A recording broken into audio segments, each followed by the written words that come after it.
Student, welcome to our educational channel mechanical Pandit. हम लोगों ने ज्वाइंट में तीन तरह का ज्वाइंट बेसिकली देखा है। एक परमानेंट, दूसरा टेम्पोररी और तीसरा semi permanent. Permanent joint that means कि जहाँ पर कि जो है पेरेंट मटेरियल और ज्वाइनिंग मटेरियल दोनों डिस्टर्ब हो जाता है, that is the welding, such as welding या फेविकॉल से आप कुछ चिपका देते हैं, that is the example of permanent joint. और सेमी परमानेंट जैसे कि रिवेट ज्वाइंट और टेम्पोररी ज्वाइंट में हमने आपको स्क्रूड ज्वाइंट बताया था। Screw joint basically it is composed of various kind of screw thread, ठीक ना, and it is by cutting continuous helical groove on the cylindrical surface। ये कोई cylindrical body है। अब इसके बारे में आज जो है काफी कुछ हम लोग डिस्कस करेंगे। Basically, this thread is formed by cutting a continuous helical groove. It has little bit inclination that is called helix angle with the horizontal plane। ठीक है, अब ये जो है आपका बोल्ट हो गया और ये नट हो गया। Different shape of nut, different types of the bolt, different types of the threads, ये सब डिस्कस करेंगे। और जो है इसमें स्क्रू ज्वाइंट के ऊपर ज्यादातर हम लोग फोकस करेंगे। एक सिंपल बार जो है आप देख रहे हैं, ठीक ना, that is also being bend with the help of screw joint, जो आके आज हम लोग डिस्कस करेंगे। देखिए, सबसे पहला जो कॉन्सेप्ट है हमारा, ठीक है, स्क्रू जॉइंट का, वह है थ्रेड का, कि आखिर इस पे थ्रेड के नोमेनक्लेचर कौन कौन से होते हैं, वह इंपॉर्टेंट थ्रेड कौन कौन से हैं, ठीक ना। तो जब इसके टर्मिनोलॉजी आप देखेंगे तो आप पाएंगे कि यहाँ पे ये जैसे एंगल ऑफ थ्रेड हो गया, ठीक है, ये देख रहे हैं आप, एंगल ऑफ थ्रेड जैसे एक से दूसरे के बीच में, एक से दूसरे के बीच में ये जो भी शेप बना हुआ है, ठीक है, that is the slope of the जो है ना थ्रेड। और हॉरिजॉन्टल से जो एंगल बना है, ठीक है ना, जो स्लोप बना है that is the helix angle, और जो टोटल एंगल है that is called angle of thread. और ये ऊपर के सरफेस को, ये सरफेस को, ठीक है, क्या बोलते हैं, फ्लैंक, ठीक है। और ये जो है पी क्या है, pitch, axial distance between two threads, axial distance between two threads is called pitch, ठीक है। उसके बाद ये crest, crest that means it is the top surface of the thread, ये जो कोनिकल एकदम बिल्कुल जो है नुकीला सा बना हुआ है, that is the crest. Root, यही बॉटम जो होगा थ्रेड का, दैट इज कॉल्ड रूट, ठीक है। और आपको स्लोप बता दिए, यही स्लोप अपने आप में क्या है, हेलिक्स एंगल है, ठीक ना। उसके बाद जिस रॉड के ऊपर ये कटा हुआ है, ठीक है ना, जिस रॉड के ऊपर, जिस स्टील बार के ऊपर ये कटा हुआ है, external diameter that means the outer diameter, और इसके दैट मीन्स के टॉप से लेकर के इधर टॉप तक जो मेजर करेंगे दैट मीन्स मेजर डायमीटर या आउटर डायमीटर। और सबसे रूट टू रूट, इसके रूट से लेकर के यहाँ से लेकर के यहाँ तक देखेंगे, that is root diameter.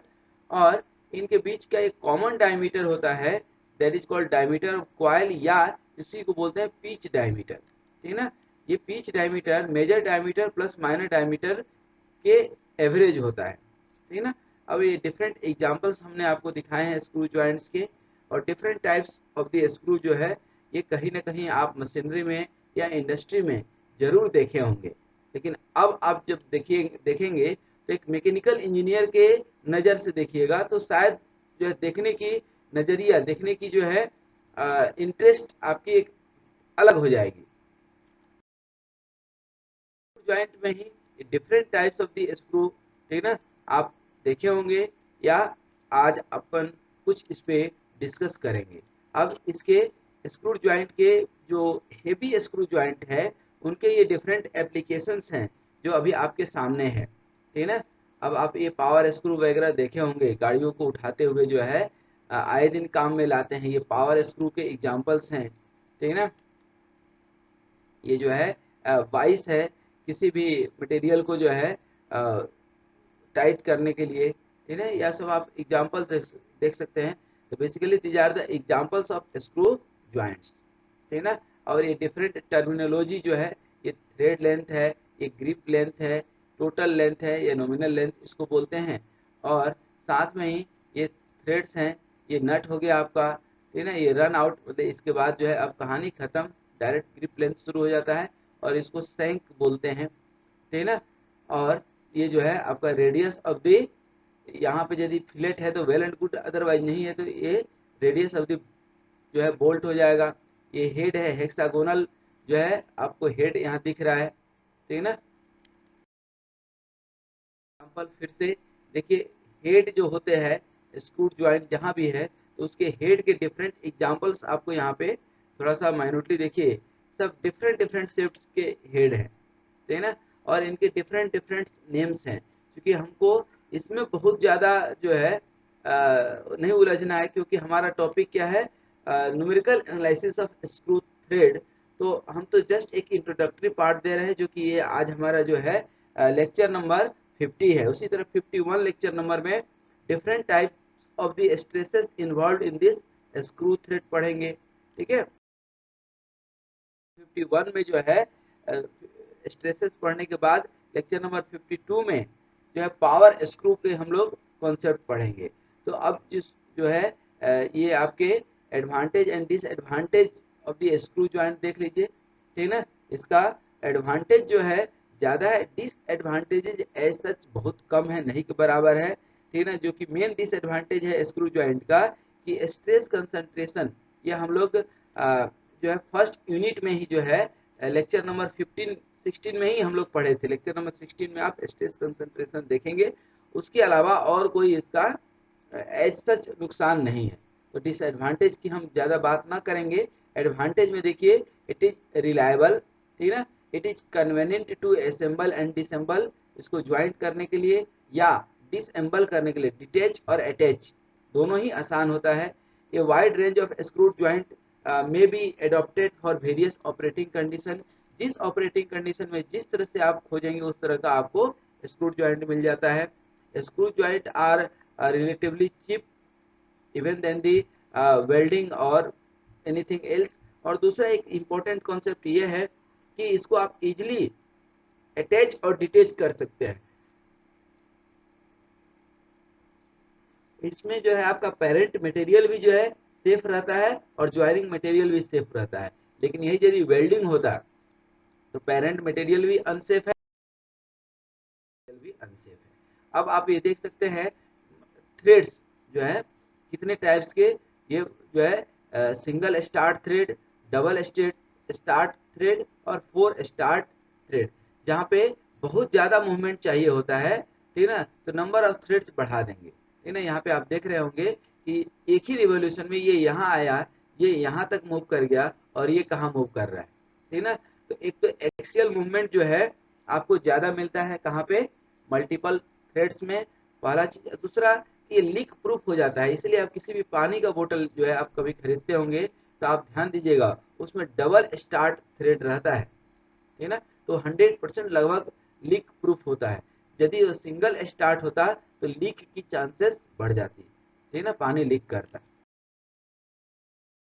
Different जो है टर्मिनोलॉजी, ठीक है ना, ये हमने आपको अभी बताया था कि ये आपका एक बार और अच्छे से देख लीजिए। ये थ्रेड एंगल है, ये पूरा का पूरा जो है एलिमेंट को हम लोग क्या बोलते हैं, स्क्रू बोलते हैं।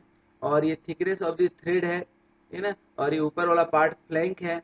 और एक पॉइंट से दूसरे पॉइंट पे, दैट मीन्स की distance, axial distance between thread is called pitch. और ये नीचे वाला पार्ट, अंदर वाला पार्ट पूरा जो है उसको क्या बोलते हैं, रूट, ठीक है ना। और जो हेरिक्स एंगल है, ठीक है ना, जिसको क्या बोलते हैं, स्लोप भी बोलते हैं, ठीक है ना। ये स्लोप आप किसी भी थ्रेड का आप जो है स्लोप यहाँ देख लीजिए। क्रेस्ट, जैसे ऊपर वाला जो सबसे टॉप पार्ट है उसको क्या बोलते हैं, क्रेस्ट। और ये देखिए सिंगल डेप्थ है, सिंगल डबल ट्रिपल, ठीक है ना। ये डिपेंड करता है कि कौन से स्टार्ट ऑफ द थ्रेड है। तो these are the various terminology that are being used in screw। अब forms of the screw thread देखिए, स्क्रू थ्रेड के और कौन कौन से फॉर्म्स होते हैं। तो सबसे इम्पोर्टेंट एक होता है ब्रिटिश स्टैंडर्ड फिट वर्थ। अब इसमें नॉमिनल जो चीजें हैं वो आपको हाइट ऑफ द स्क्रू दिख रहा है, ठीक है ना। और ये जो है स्मॉल एच, ठीक है ना, स्मॉल एच दिख रहा है, ठीक है। बेसिकली ये जो है this is the British standard thread profile, ठीक है।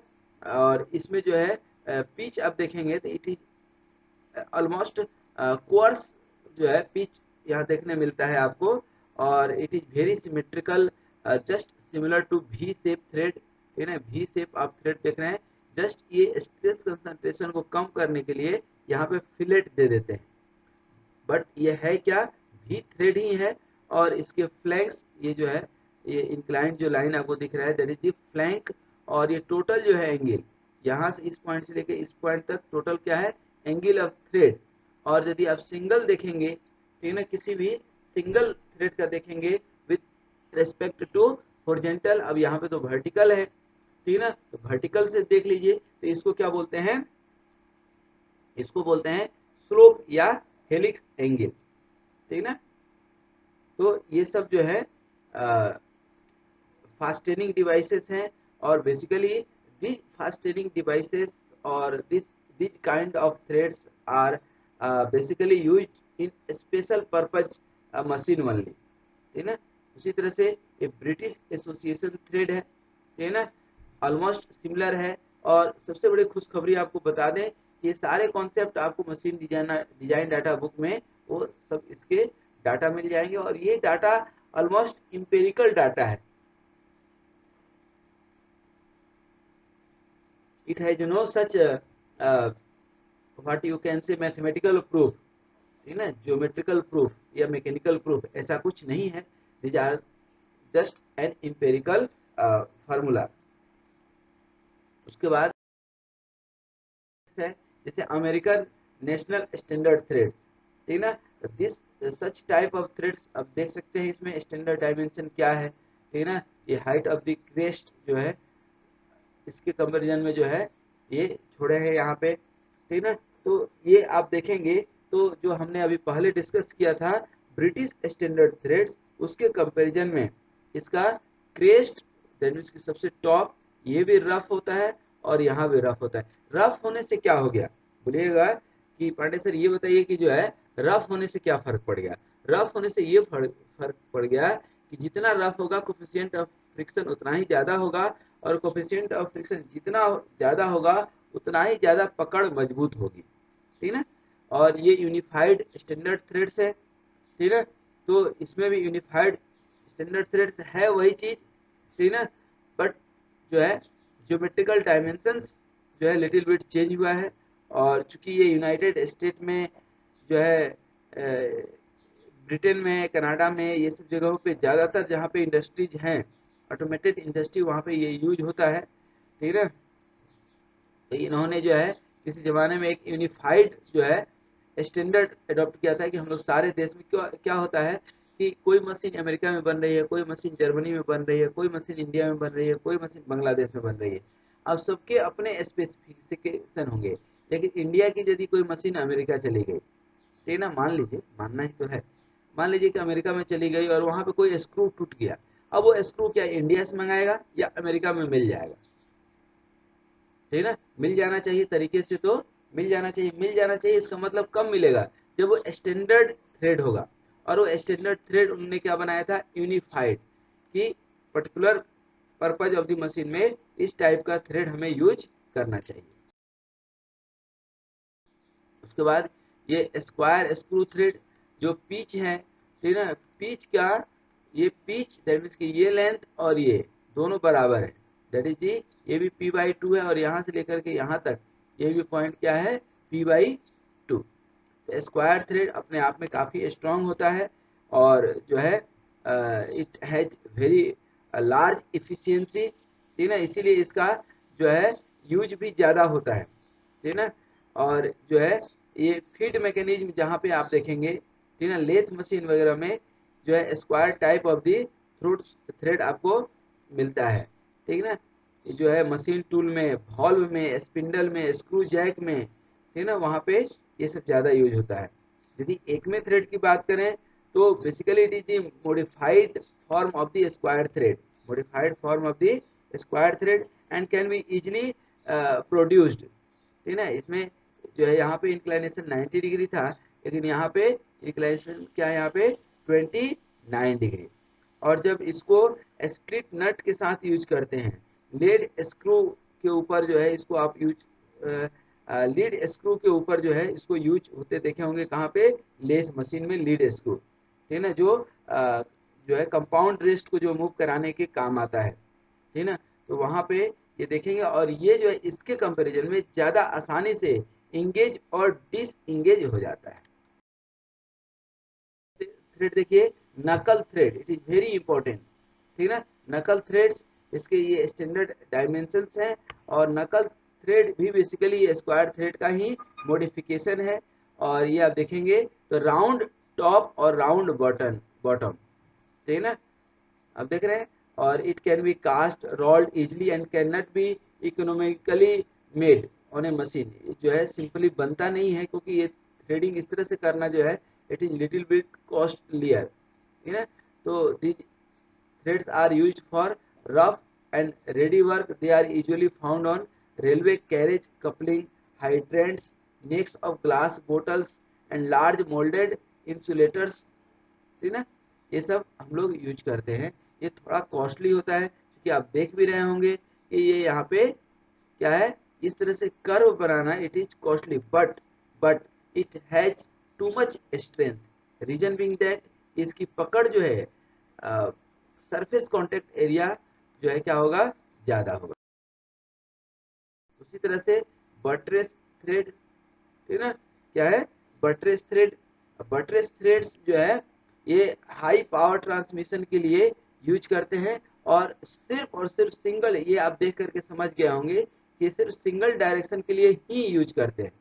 क्या यूज करते हैं, सिर्फ सिंगल डायरेक्शन के लिए यूज करते हैं, ठीक है। ये फोर्स जो है पैरेलल टू दी एक्सिस जो है ट्रांसमिट होता है, और सिंपल नोमेनक्लेचर हमने आपको यहाँ पे दिखाया है, बताया भी है, ठीक है ना। इसके पहले भी काफ़ी सारा हम बताए हैं, ठीक है ना। और ये जो है स्क्वायर थ्रेड या भी थ्रेड के जो है कम्बिनेशन आप बोल सकते हैं। ये जैसे देखिए, ये स्क्वायर टाइप से दिख रहा है, लेकिन ये क्या दिख रहा है, भी टाइप से। तो ये कम्बिनेशन है स्क्वायर और भी थ्रेड का। It has low frictional resistance, ठीक है ना, in compared to square or acme threads, ठीक है ना। and the various proportion that you can see here, and you can find it from a simple numerical value that we will find in the next video, ठीक है। एक metric thread जो है, बिल्कुल कहें तो ये इंडिया की देन है, ठीक है ना। और ये पूरा का पूरा जो है इंडियन स्टैंडर्ड फॉलो करता है, ठीक है ना। क्या फॉलो करता है, इंडियन स्टैंडर्ड जो है फॉलो करता है। और इसकी एंगल आप देख भी सकते हैं कि 60 डिग्री या 45 डिग्री के आसपास, सॉरी 55 डिग्री टू 60 डिग्री के बीच वेरी। अब ये common types of the fastening devices, ये थ्रो बोल्ट, टैप बोल्ट, ठीक है ना, स्टड, और ये सब कॉन्सेप्ट कहीं ना कहीं आप देखे होंगे, और हम लोग देखेंगे भी आने वाले समय में। ये स्क्रू फास्टेनिंग डिवाइसेस में आपको ये हमने एक बार अभी थोड़ा देर पहले भी बताया था इसी स्लाइड्स में। और ये आप देख सकते हैं कि क्या है, ठीक है ना, ये हेड है, क्या है, स्क्रू हेड है, ठीक है ना। ये स्क्रू हेड किस तरह से डिजाइन किए हैं, different type of the screw head आपको मिल जाएंगे। एक कैप स्क्रू और मशीन स्क्रू आप देख सकते हैं, ठीक है ना। ये किस तरह से ये स्क्रू हेड, दैट मीन्स की example of the screw head ही है, उसके ऊपर कैप कई बार लगाते हैं, तो उसका क्या जो है, set screw, these are the example of set screw, ठीक है ना। These are used to prevent relative motion between the two parts. A set screw is screwed through a threaded hole in one part so that its point presses against the other point. This rests the relative motion between the two parts by means of friction between the point of the screw and one of the parts. They may be used instead of key to prevent relative motion between a hub and a shaft in light power transmission member. They may also be used in conjunction with the key, where they prevent relative axial motion of the shaft, key and hub assembly. These are the locking devices. ये आप देखे होंगे, ठीक ना, frequently हम लोग देखते भी हैं, ये नट लगा रहे हैं, ये कभी ड्यू टू वाइब्रेशन या लूज कपलिंग ये ऑटोमेटिक बाहर ना आ जाए, ठीक ना, थोड़ा सा, ठीक ना, खुलते खुलते कई बार होता भी है ट्यूबवेल वगैरह में या किसी मशीन में जो है ये नट जो है ये नट खुल करके गिर जाता है, ठीक ना, कई बार नुकसान भी हो जाता है, कई बार जो है कुछ ट्रेजेडी भी हो जाता है। उससे बचने के लिए क्या करते हैं, जैसे यहाँ पे एक पिन इंसर्ट कर दीजिए, ये कभी गिरेगा नहीं कम से कम, ठीक ना, that is called locking devices. There are so many castle nut इस टाइप का जो है, ये सब भी अपने आप में लॉकिंग डिवाइस है, तो पूरा पैक कर लेता है, ठीक ना। सॉ नट, ठीक ना, ये भी आप देखे होंगे, ठीक ना, इसमें थोड़ा सा जो है टाइट फिटिंग होता है बट इट इज बेस्ट, ठीक है। Saw nut is widely used, these are the pen rings और ग्रुप्ड रिंग्स भी आप देख सकते हैं, different types of the locking device, lock nut, castle nut, sound nut, ring nut, ये आप देखिए। डाउट हो तो आप हमसे पूछिए। डिवाइसेस और खास बात बताएं कि किसी भी मैन्युफैक्चरिंग कैटलॉग में ये डिटेल आपको मिल जाएगा, पहली चीज। दूसरी चीज कि आप किसी भी कंपनी की वेबसाइट पे जाइए जहाँ पे ये सारी चीजें बनती है, तो वहाँ पे क्या है कि कॉन्सेप्ट आपका और ज़्यादा क्लियर हो जाएगा, है ना, बिल्कुल क्लियर हो जाएगा। जब इसका वीडियो देखिएगा, मैन्युफैक्चरिंग कैटलॉग देखिएगा, तो वहाँ पे आपको इसके डिफरेंट डायमेंशंस ही नहीं मिलेंगे, कौन कौन से स्ट्रेसेस जनरेट होते हैं, किस मटेरियल का बना होता है, ठीक ना, कौन सा स्ट्रेस इंड्यूस्ड होगा, कहाँ पे इसका एप्लीकेशन है, रियल टाइम एप्लीकेशन वो इंडस्ट्री के कैटलॉग में आपको देखने मिल जाएगा। उसी तरह से these are some more locking devices, locking with the plate, ठीक ना, ये सब हम लोग डे टू डे लाइफ में भी कहीं ना कहीं यूज किए होंगे, ठीक ना। ये देख करके आप समझ गए होंगे कि किस तरह से लॉक करते हैं, ठीक ना। अभी लॉकिंग प्लेट का एग्जांपल दिया है, लॉकिंग प्लेट से एक बार प्लेट से कर दिए तो नट जल्दी लूज होगा ही नहीं, इसीलिए हम लोग यूज, ठीक ना। ये स्प्रिंग लॉक, ठीक ना, ये भी खूब यूज करते हैं, ठीक ना। ये जो है इसको जो है लूज नहीं होने देगा, लूज हो भी गया तो गिरने नहीं देगा, ठीक है ना, इसीलिए तो ये यहाँ पे है, ठीक है, देख रहे हैं, ये स्प्रिंग लॉक वाशर है, ठीक है, ये जल्दी लूज होने ही नहीं देगा, लूज हो भी गया थोड़ा बहुत तो ये क्या करेगा, टाइट करके जो है रखेगा, और कभी ज्यादा लूज हो गया तो ये क्या करता है कि वाइब्रेट होने लगता है, और जब वाइब्रेट होने लगता है तो ऑपरेटर को समझ में आ जाती है कि अच्छा कुछ न कुछ कोई मशीन एलिमेंट, कोई मशीन पार्ट जरूर लूज हुआ है, जिसके चलते कि इतनी वाइब्रेशन आ रही है। बहुत अच्छा जो है ये कॉन्सेप्ट है, और ये सारे कॉन्सेप्ट आपको शायद ही कहीं पे देखने मिले एक साथ, ठीक है ना, लेकिन हमने कोशिश करा है कि सब चीजें आपको एक कॉन्सेप्ट के साथ समझा सकें। these are the designation of the screw threads, ठीक ना। अब ये डिजाइनेशन आप देख लीजिए, और भी कई सारे तरीके हैं इसको डिजाइनेट करने का। अभी आप देख रहे हैं कि M indicates the metric thread designation, and metric thread designation is specially used in India. उसके बाद ये नॉमिनल साइज है, ठीक ना, 0.08 जो है क्या है, पिच है, ठीक ना। अभी पिच कितना है, 0.8 तो बहुत कम जा रहा है, ठीक ना, ज़्यादा भी हो सकता है, ठीक ना। और ये सारे डायमेंशन mm में होते हैं, ठीक है। ये 4 क्या इंडिकेट करता है, टॉलरेंस ग्रेड इंडिकेट करता है। G क्या इंडिकेट कर रहा है, टॉलरेंस पोजीशन, दैट की अलाउंस, कितना आप अलाउ करते हैं। टॉलरेंस ग्रेड अगेन 6, और टॉलरेंस पोजीशन 6G, ठीक है। तो ये जो है these are the tolerance conditions, ठीक है। और ये किसके लिए हम कर रहे हैं, तो एक क्रेस्ट के लिए हमने बताया, क्रेस्ट के लिए लास्ट में लिखते हैं, और पिच डायमीटर टॉलरेंस सिंबल पहले लिखते हैं। तो दीज आर दी कॉन्सेप्ट। तो आज हम लोगों ने स्क्रू जॉइंट में काफी सारे कॉन्सेप्ट देखे, आप देख भी सकते हैं, ठीक है ना, ये आप देखे भी होंगे कई जगह पे, कि ये वीडियो आपको समझ में आया होगा। जस्ट ये एक टेंटेटिव वीडियो था, जिससे कि आपको क्लैरिटी जो है दिमाग में आए कि कौन सा कंपोनेंट, खास करके स्क्रू किस तरह से यूज करते हैं, स्क्रू किस तरह से जो है रियल लाइफ में उसका जो है एप्लीकेशन है, ये सारी चीज़ें हम लोग ने अभी तक देखा। फिर नेक्स्ट वीडियो में हम आपको बताएंगे कि यही जो आज स्क्रू जॉइंट पढ़े इसमें different type of the stresses कैसे डेवलप होता है। Thank you very much for watching this.